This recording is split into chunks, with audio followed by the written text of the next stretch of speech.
Next is French Thompson. He'll be followed by Jesse Washad. Good evening, Mayor Lane, City Council members. Well, I tell you what, I feel like I'm at a funeral. Carter just got a eulogy from some of the coolest people in town. I fell in love with him myself, too. I'm not against this project. I'm against this project the way it is. I think it's way too big. I think the height is just out of character with the rest of the downtown. I know these are legal bonuses, but my understanding is to get these bonuses, money has to exchange hands or other things have to happen to be able to get it. I think that this is really out of character with the downtown. You know, the buildings that are there that are going to be demolished have languished for years, but that's on purpose because it was going to be bulldozed in the first place.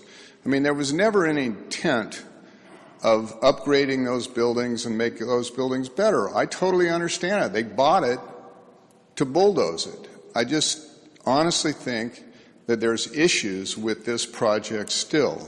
There's been some compromises. I think that's awesome that Carter's doing that and the rest of the people are doing that.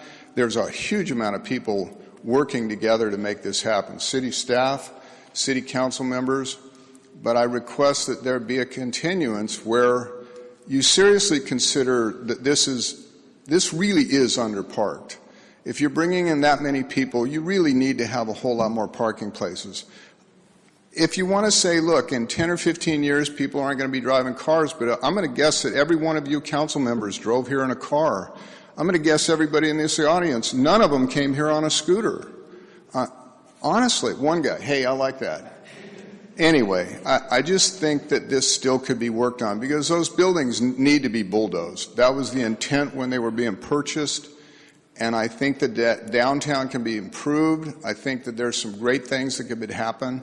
I just think that the parking and the density of it is really out of character with what we can do in the city of Scottsdale. So I know I'm not going to change anybody's mind. I just would like to see this thought out even further. Thank you.